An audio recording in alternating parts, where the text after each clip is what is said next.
Welcome to Ascend of Tales Audiobooks. Tonight, we bring you one of the most legendary detective stories ever written, The Final Problem, from the Memoirs of Sherlock Holmes by Sir Arthur Conan Doyle. This is the tale that shocked readers, marking what was intended to be the end of Sherlock Holmes as he faces off against his greatest adversary, the criminal mastermind, Professor Moriarty. Disclaimer: this audiobook is based on the public domain work by Sir Arthur Conan Doyle. It is presented for educational and entertainment purposes, celebrating the legacy of the world's now. Prepare yourself for one of the most intense and emotional stories in detective fiction history. It is with a heavy heart that I take up my pen to write these the last words in which I shall ever record the singular gifts by which my friend Mr. Sherlock Holmes was distinguished. In an incoherent and, as I deeply feel, an entirely inadequate fashion, I have endeavored to give some account of my strange experiences in his company from the chance which first brought us together at the period of the study in scarlet, up to the time of his interference in the matter of the naval treaty. An interference which had the unquestionable effect of preventing a serious international complication. It was my intention to have stopped there, and to have said nothing of that event which has created a void in my life, which the lapse of 2 years has done little to fill. My hand has been forced, however, by the recent letters in which Colonel James Moriarty defends the memory of his brother, and I have no choice but to lay the facts before the public exactly as they occurred. I alone know the absolute truth of the matter, and I am satisfied that the time has come when no good purpose is to be served by its suppression. As far as I know, there have been only 3 accounts in the public press: that in the Journal de Genève, on May 6, 1891, the Reuters dispatch in the English papers on May 7th, and finally the recent letters to which I have alluded. Of these, the first and second were extremely condensed, while the last is, as I shall now show, an absolute perversion of the facts. It lies with me to tell for the first time what really took place between Professor Moriarty and Mr. Sherlock Holmes. It may be remembered that after my marriage and my subsequent start in private practice, the very intimate relations which had existed between Holmes and myself became to some extent modified.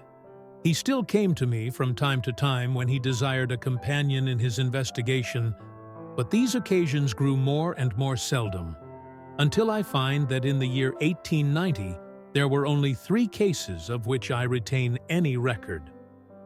During the winter of that year and the early spring of 1891, I saw in the papers that he had been engaged by the French government upon a matter of supreme importance, and I received 2 notes from Holmes, dated from Narbonne and from Nîmes, from which I gathered that his stay in France was likely to be a long one.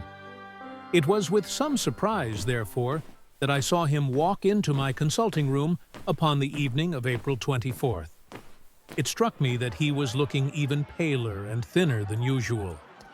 "Yes, I have been using myself up rather too freely," he remarked, in answer to my look rather than to my words. "I have been a little pressed of late. Have you any objection to my closing your shutters?" The only light in the room came from the lamp upon the table at which I had been reading. Holmes edged his way round the wall, and flinging the shutters together, he bolted them securely. "You are afraid of something?" I asked. "Well, I am." "Of what?" "Of air guns." "My dear Holmes, what do you mean?" "I think that you know me well enough, Watson, to understand that I am by no means a nervous man. At the same time, it is stupidity, rather than courage, to refuse to recognize danger when it is close upon you. Might I trouble you for a match?" He drew in the smoke of his cigarette as if the soothing influence was grateful to him. "I must apologize for calling so late," said he, and I must further beg you to be so unconventional as to allow me to leave your house presently by scrambling over your back garden wall." "But what does it all mean?" I asked. He held out his hand, and I saw in the light of the lamp that 2 of his knuckles were burst and bleeding. "It is not an airy nothing, you see," said he, smiling. "On the contrary, it is solid enough for a man to break his hand over. Is Mrs. Watson in?" "She is away upon a visit." "Indeed? You are alone?" "Quite." "Then it makes it the easier for me to propose that you should come away with me for a week to the continent." "Where?" "Oh, anywhere. It's all the same to me." There was something very strange in all this. It was not Holmes's nature to take an aimless holiday, and something about his pale, worn face told me that his nerves were at their highest tension. He saw the question in my eyes, and, putting his fingertips together and his elbows upon his knees, he explained the situation. "You have probably never heard of Professor Moriarty?" said he. "Never." "Aye, there's the genius and the wonder of the thing," he cried. "The man pervades London, and no one has heard of him. That's what puts him on a pinnacle in the records of crime. I tell you, Watson, in all seriousness, that if I could beat that man, if I could free society of him, I should feel that my own career had reached its summit, and I should be prepared to turn to some more placid line in life. Between ourselves, the recent cases in which I have been of assistance to the royal family of Scandinavia and to the French Republic have left me in such a position that I could continue to live in the quiet fashion which is most congenial to me, and to concentrate my attention upon my chemical researches. But I could not rest, Watson. I could not sit quiet in my chair. If I thought that such a man as Professor Moriarty were walking the streets of London unchallenged. What has he done then? His career has been an extraordinary one. He is a man of good birth and excellent education, endowed by nature with a phenomenal mathematical faculty. At the age of 21, he wrote a treatise upon the binomial theorem, which has had a European vogue. On the strength of it, he won the mathematical chair at one of our smaller universities, and had, to all appearance, a most brilliant career before him. But the man had hereditary tendencies of the most diabolical kind. A criminal strain ran in his blood, which, instead of being modified, was increased and rendered infinitely more dangerous by his extraordinary mental powers. Dark rumors gathered round him in the university town, and eventually he was compelled to resign his chair and to come down to London, where he set up as an army coach. So much is known to the world, but what I am telling you now is what I have myself discovered. As you are aware, Watson, there is no one who knows the higher criminal world of London so well as I do. For years past, I have continually been conscious of some power behind the malefactor, some deep organizing power which forever stands in the way of the law and throws its shield over the wrongdoer. Again and again in cases of the most varying sorts, forgery cases, robberies, murders, I have felt the presence of this force, and I have deduced its action in many of those undiscovered crimes in which I have not been personally consulted. For years I have endeavored to break through the veil which shrouded it, and at last the time came when I seized my thread and followed it, until it led me, after 1,000 cunning windings, to ex-Professor Moriarty of mathematical celebrity. He is the Napoleon of crime, Watson. He is the organizer of half that is evil, and of nearly all that is undetected in this great city. He is a genius, a philosopher, an abstract thinker. He has a brain of the first order. He sits motionless, like a spider in the center of its web, but that web has 1,000 radiations, and he knows well every quiver of each of them. He does little himself. He only plans. But his agents are numerous and splendidly organized. Is there a crime to be done? A paper to be abstracted, we will say? A house to be rifled? A man to be removed? The word is passed to the professor. The matter is organized and carried out. The agent may be caught. In that case, money is found for his bail or his defense. But the central power which uses the agent is never caught, never so much as suspected. This was the organization which I deduced, Watson, and which I devoted my whole energy to exposing and breaking up. But the professor was fenced round with safeguards so cunningly devised that, do what I would, it seemed impossible to get evidence which would convict in a court of law. You know my powers, my dear Watson, and yet at the end of 3 months, I was forced to confess that I had at last met an antagonist who was my intellectual equal. My horror at his crimes was lost in my admiration at his skill. But at last he made a trip, only a little trip.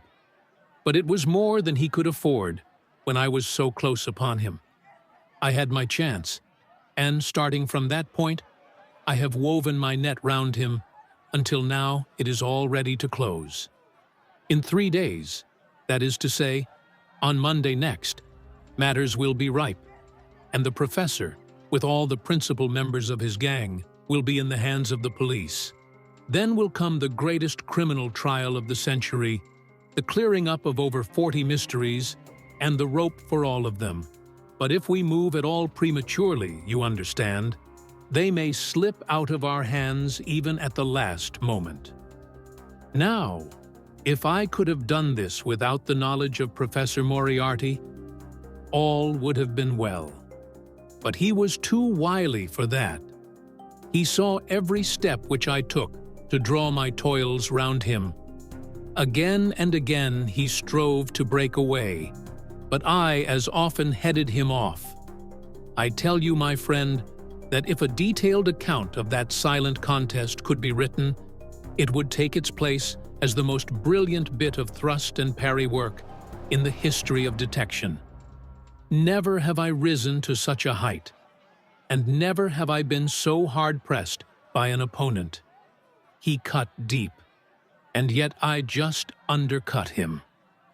This morning the last steps were taken, and 3 days only were wanted to complete the business. I was sitting in my room thinking the matter over, when the door opened and Professor Moriarty stood before me. My nerves are fairly proof, Watson, but I must confess to a start when I saw the very man who had been so much in my thoughts standing there on my threshold. His appearance was quite familiar to me. He is extremely tall and thin. His forehead domes out in a white curve, and his 2 eyes are deeply sunken in his head. He is clean-shaven, pale, and ascetic-looking, retaining something of the professor in his features. His shoulders are rounded from much study, and his face protrudes forward, and is forever slowly oscillating from side to side in a curiously reptilian fashion. He peered at me with great curiosity in his puckered eyes. "You have less frontal development than I should have expected," said he at last. "It is a dangerous habit to finger loaded firearms in the pocket of one's dressing gown." The fact is that upon his entrance, I had instantly recognized the extreme personal danger in which I lay. The only conceivable escape for him lay in silencing my tongue. In an instant, I had slipped the revolver from the drawer into my pocket and was covering him through the cloth. At his remark, I drew the weapon out and laid it cocked upon the table. He still smiled and blinked, but there was something about his eyes which made me feel very glad that I had it there. "You evidently don't know me," said he. "On the contrary," I answered, "I think it is fairly evident that I do. Pray take a chair. I can spare you 5 minutes if you have anything to say." "All that I have to say has already crossed your mind," said he. Then, possibly, my answer has crossed yours, I replied. You stand fast? Absolutely. He clapped his hand into his pocket, and I raised the pistol from the table. But he merely drew out a memorandum book, in which he had scribbled some dates. You crossed my patch on the 4th of January, said he. On the 23rd, you incommoded me. By the middle of February, I was seriously inconvenienced by you. At the end of March, I was absolutely hampered in my plans. And now, at the close of April, I find myself placed in such a position through your continual persecution that I am in positive danger of losing my liberty. The situation is becoming an impossible one. Have you any suggestion to make? I asked.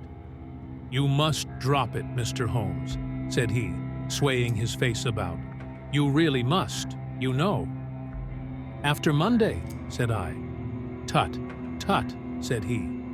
I am quite sure that a man of your intelligence will see that there can be but one outcome to this affair.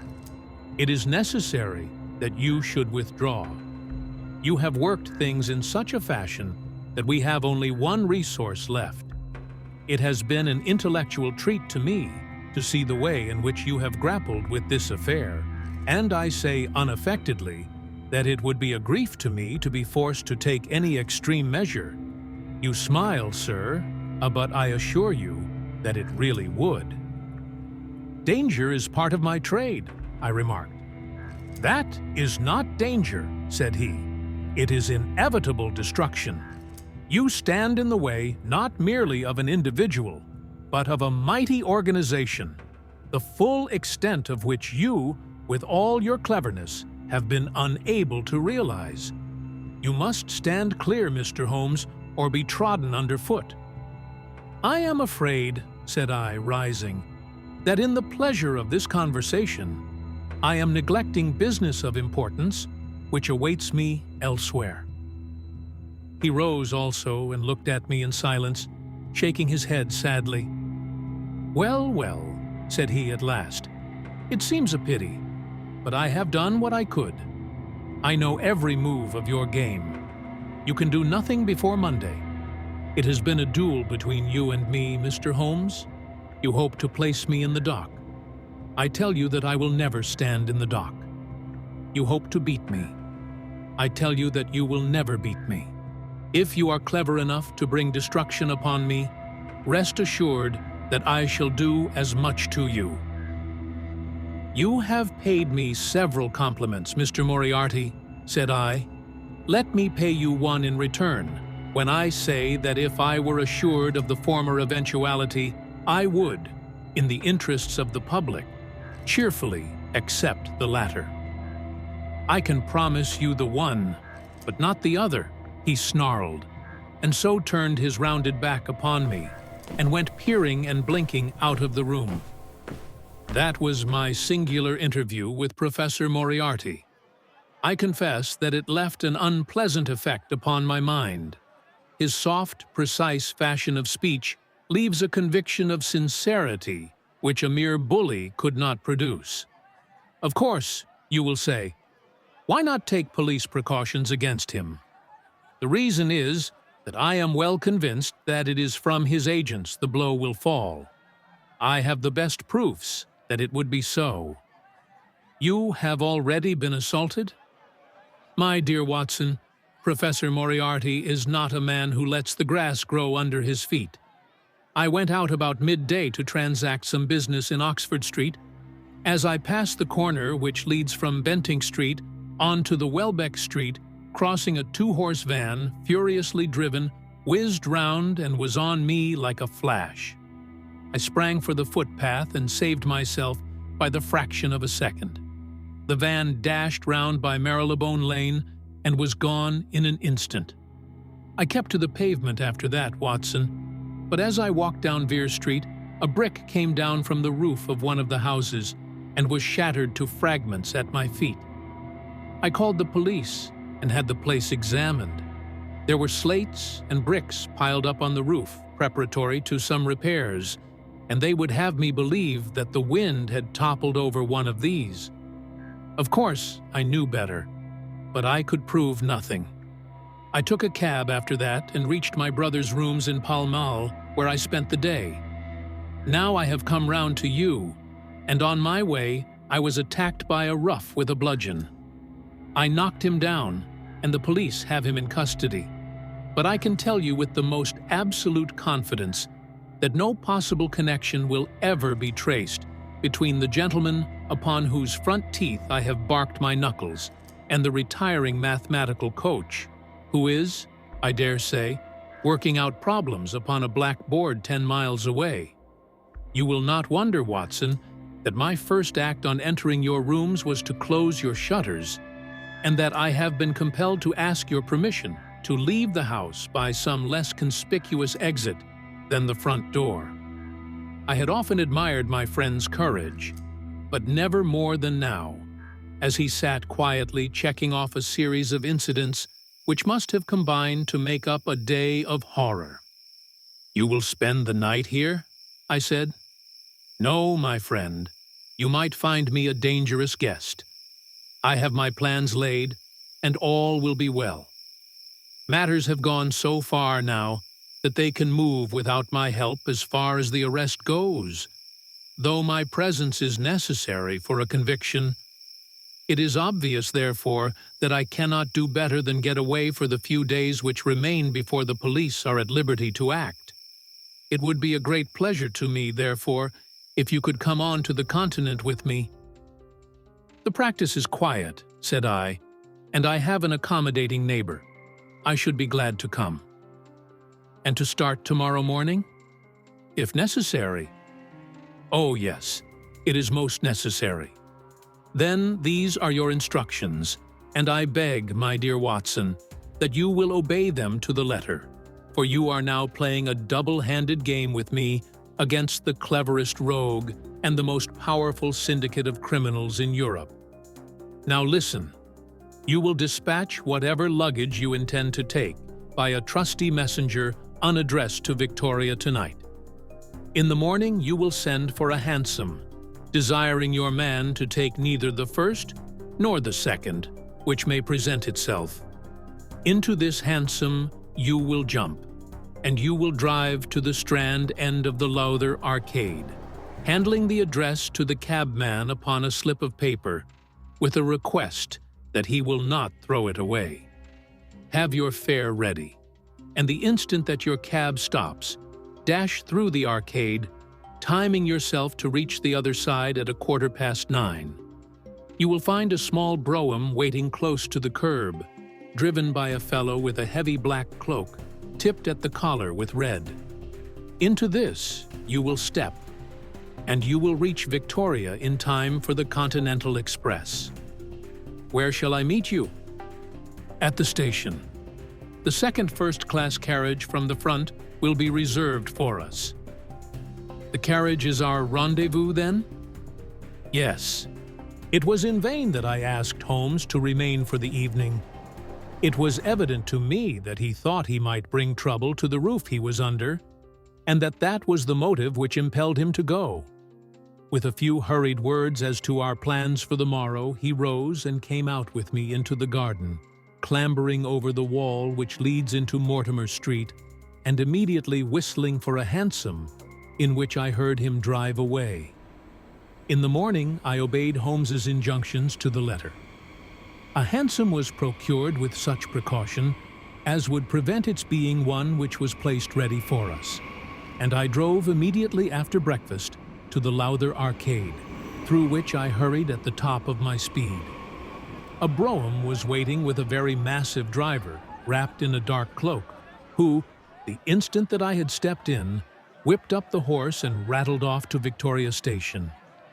On my alighting there, he turned the carriage and dashed away again, without so much as a look in my direction. So far, all had gone admirably. My luggage was waiting for me, and I had no difficulty in finding the carriage which Holmes had indicated, the less so as it was the only one in the train which was marked engaged. My only source of anxiety now was the non-appearance of Holmes. The station clock marked only 7 minutes from the time when we were due to start.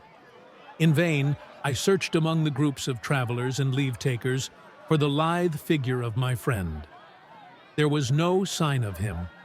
I spent a few minutes in assisting a venerable Italian priest, who was endeavoring to make a porter understand, in his broken English, that his luggage was to be booked through to Paris.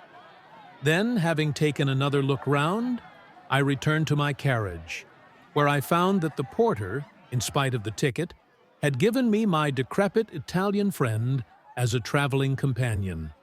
It was useless for me to explain to him that his presence was an intrusion, for my Italian was even more limited than his English, so I shrugged my shoulders resignedly and continued to look out anxiously for my friend. A chill of fear had come over me, as I thought that his absence might mean that some blow had fallen during the night. Already the doors had all been shut and the whistle blown when, "My dear Watson," said a voice, "you have not even condescended to say good morning." I turned in uncontrollable astonishment. The aged ecclesiastic had turned his face towards me. For an instant, the wrinkles were smoothed away. The nose drew away from the chin. The lower lip ceased to protrude, and the mouth to mumble. The dull eyes regained their fire. The drooping figure expanded. The next, the whole frame collapsed again, and Holmes had gone as quickly as he had come. "Good heavens," I cried, "how you startled me." "Every precaution is still necessary," he whispered. "I have reason to think that they are hot upon our trail. Ah, there is Moriarty himself." The train had already begun to move as Holmes spoke. Glancing back, I saw a tall man pushing his way furiously through the crowd and waving his hand as if he desired to have the train stopped. It was too late, however, for we were rapidly gathering momentum, and an instant later had shot clear of the station. "With all our precautions, you see that we have cut it rather fine," said Holmes, laughing. He rose, and throwing off the black cassock and hat which had formed his disguise, he packed them away in a handbag. "Have you seen the morning paper, Watson?" "No." "You haven't seen about Baker Street, then?" "Baker Street? They set fire to our rooms last night. No great harm was done." "Good heavens, Holmes, this is intolerable." "They must have lost my track completely after their bludgeon man was arrested. Otherwise, they could not have imagined that I had returned to my rooms. They have evidently taken the precaution of watching you, however, and that is what has brought Moriarty to Victoria. You could not have made any slip in coming? I did exactly what you advised. Did you find your brougham?" "Yes, it was waiting." "Did you recognize your coachman?" "No." "It was my brother Mycroft. It is an advantage to get about in such a case without taking a mercenary into your confidence. But we must plan what we are to do about Moriarty now. As this is an express, and as the boat runs in connection with it, I should think we have shaken him off very effectively." "My dear Watson, you evidently did not realize my meaning when I said that this man may be taken as being quite on the same intellectual plane as myself. You do not imagine that if I were the pursuer, I should allow myself to be baffled by so slight an obstacle. Why, then, should you think so meanly of him? What will he do?" "What I should do." "What would you do, then?" "Engage a special." "But it must be late." "By no means. This train stops at Canterbury, and there is always at least a quarter of an hour's delay at the boat. He will catch us there. One would think that we were the criminals. Let us have him arrested on his arrival. It would be to ruin the work of 3 months. We should get the big fish, but the smaller would dart right and left out of the net. On Monday we should have them all. No, an arrest is inadmissible." "What then?" we shall get out at Canterbury. And then? Well, then we must make a cross-country journey to New Haven, and so over to Dieppe. Moriarty will again do what I should do. He will get on to Paris, mark down our luggage, and wait for 2 days at the depot. In the meantime, we shall treat ourselves to a couple of carpet-bags, encourage the manufactures of the countries through which we travel, and make our way at our leisure into Switzerland, via Luxembourg and Basel. At Canterbury, therefore, we alighted, only to find that we should have to wait an hour before we could get a train to New Haven. I was still looking rather ruefully after the rapidly disappearing luggage van, which contained my wardrobe, when Holmes pulled my sleeve and pointed up the line. "Already, you see," said he. Far away, from among the Kentish woods, there rose a thin spray of smoke. A minute later, a carriage and engine could be seen flying along the open curve which leads to the station. We had hardly time to take our place behind a pile of luggage when it passed with a rattle and a roar, beating a blast of hot air into our faces. "There he goes," said Holmes, as we watched the carriage swing and rock over the point. "There are limits, you see, to our friend's intelligence. It would have been a coup de maître had he deduced what I would deduce, and acted accordingly. And what would he have done had he overtaken us? There cannot be the least doubt that he would have made a murderous attack upon me. It is, however, a game at which two may play. The question now is whether we should take a premature lunch here or run our chance of starving before we reach the buffet at New Haven.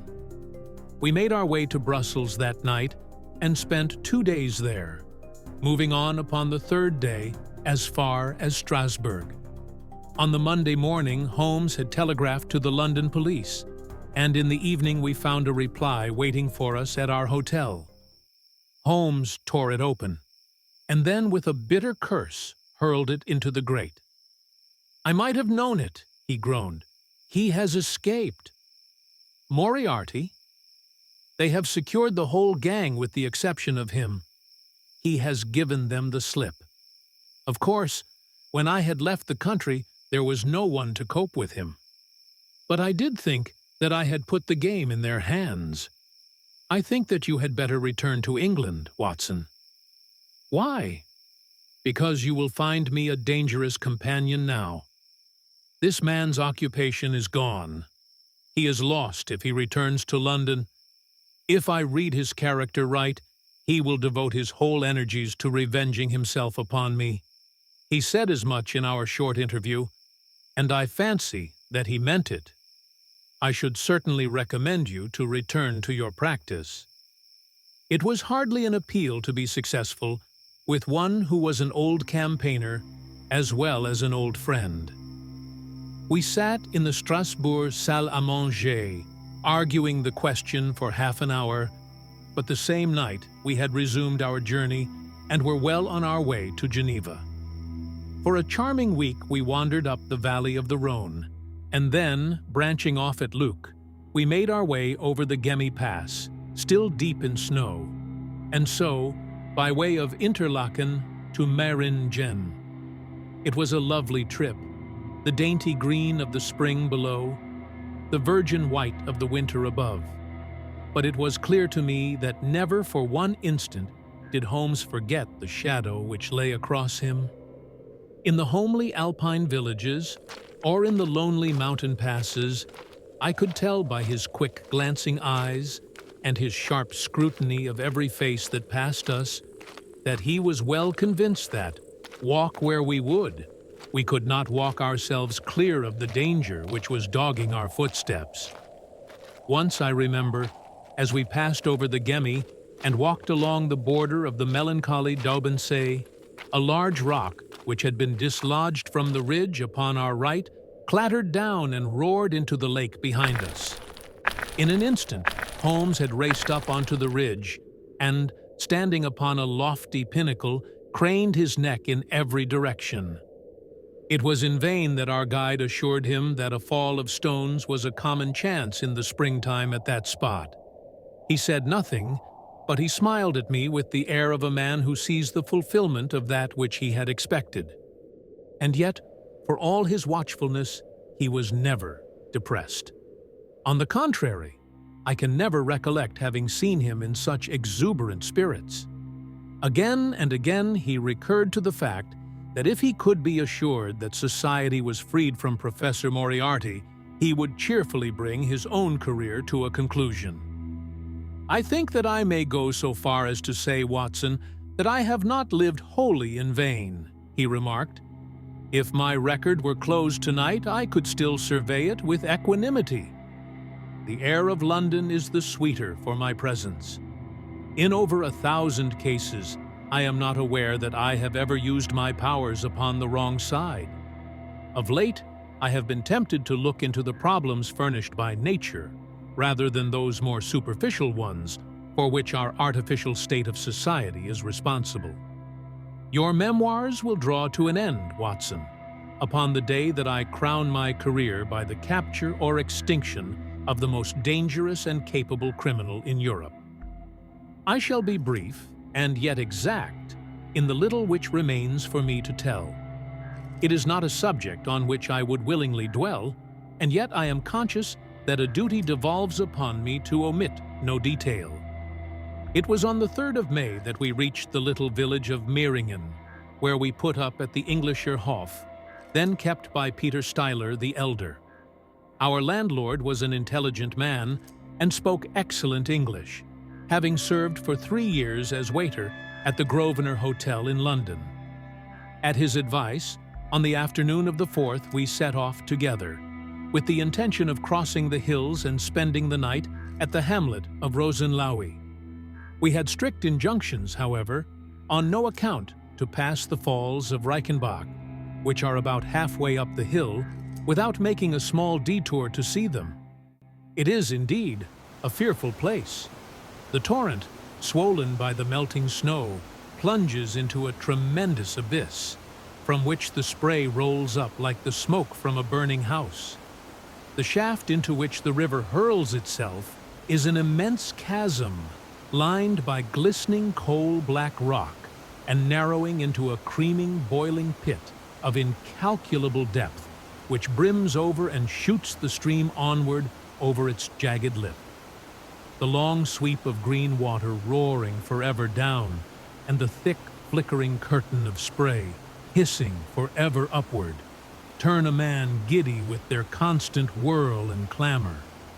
We stood near the edge, peering down at the gleam of the breaking water, far below us against the black rocks, and listening to the half-human shout which came booming up with the spray out of the abyss.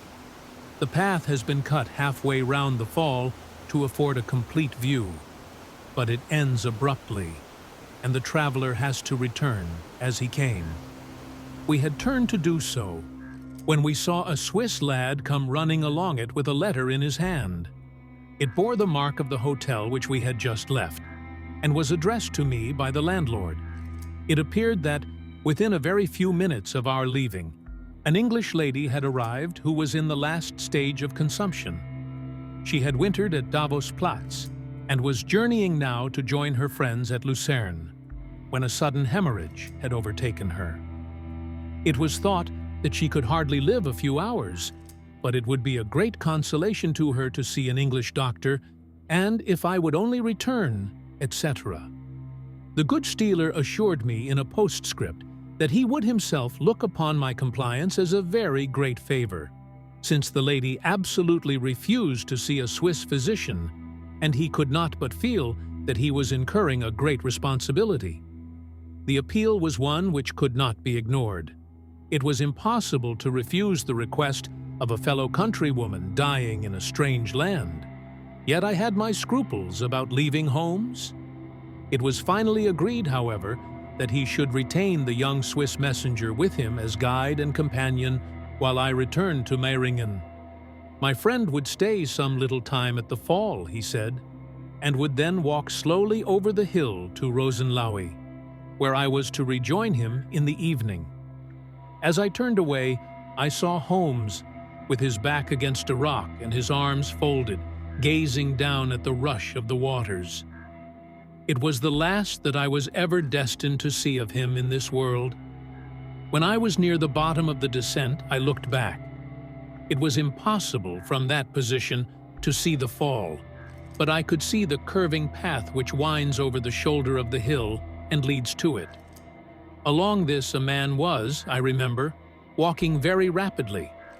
I could see his black figure clearly outlined against the green behind him. I noted him and the energy with which he walked, but he passed from my mind again as I hurried on upon my errand. It may have been a little over an hour before I reached Meiringen. Old Styler was standing at the porch of his hotel. "Well," said I as I came hurrying up, "I trust that she is no worse?" A look of surprise passed over his face, and at the first quiver of his eyebrows, my heart turned to lead in my breast. "You did not write this?" I said, pulling the letter from my pocket. "There is no sick Englishwoman in the hotel?"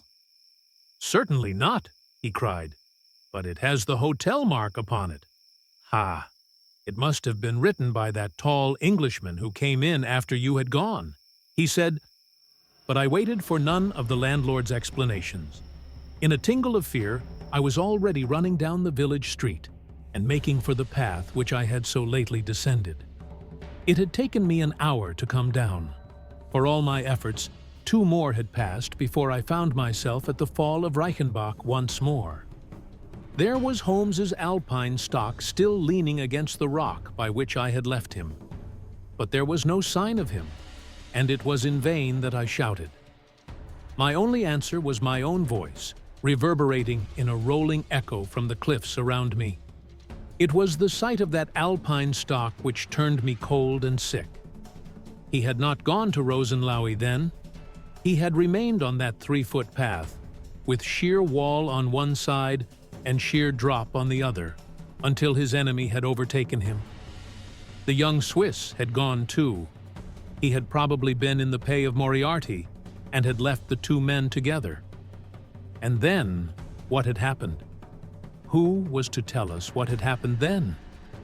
I stood for a minute or two to collect myself, for I was dazed with the horror of the thing. Then I began to think of Holmes's own methods and to try to practice them in reading this tragedy. It was, alas, only too easy to do.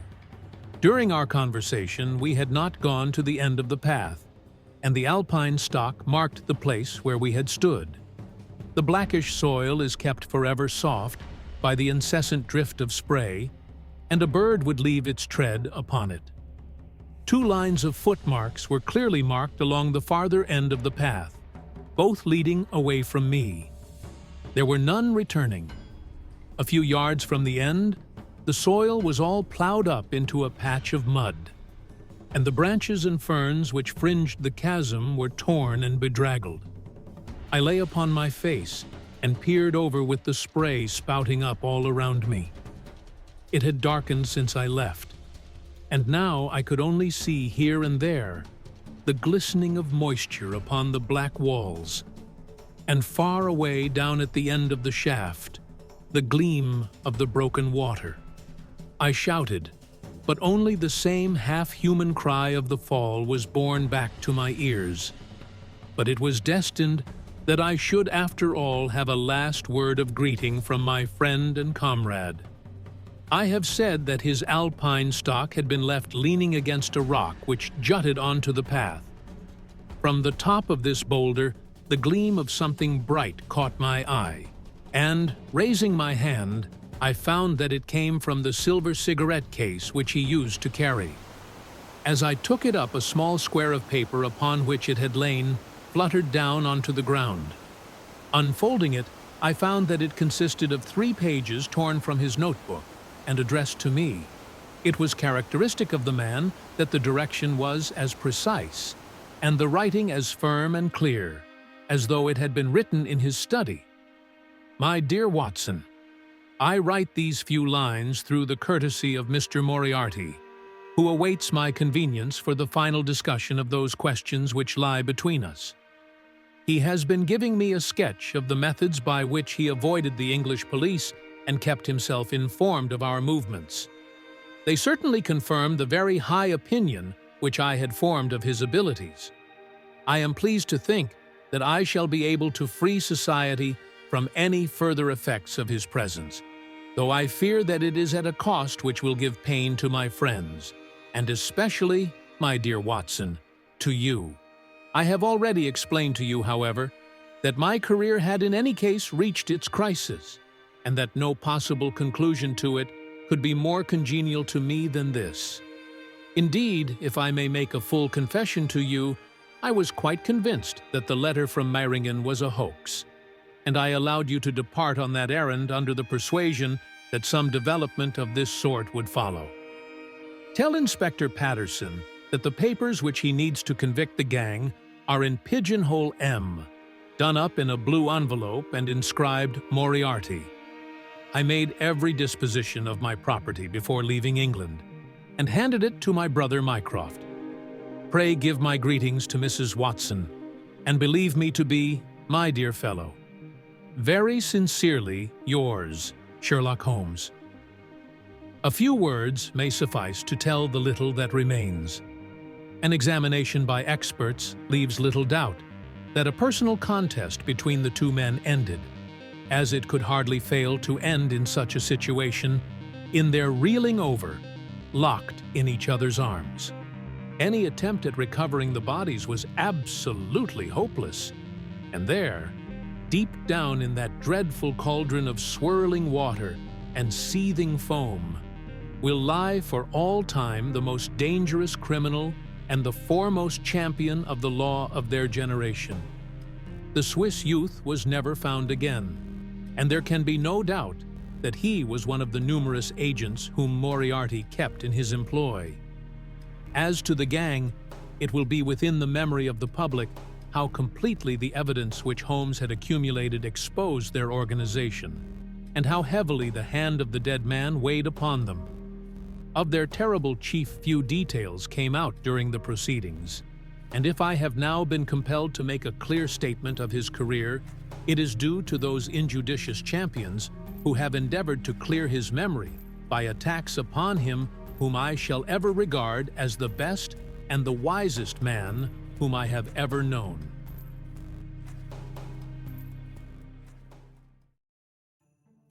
Thank you for listening to Ascend of Tales Audiobooks.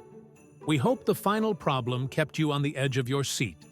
Sherlock Holmes's clash with Professor Moriarty remains one of the most gripping moments in literary history, proving that genius and villainy often walk hand in hand. What are your thoughts on Holmes and Moriarty's legendary battle? Did you predict the outcome? Let us know in the comments below. If you love classic detective fiction, don't forget to like, subscribe, and hit the notification bell to join us for more thrilling Sherlock Holmes adventures. Until next time, the game is never truly over.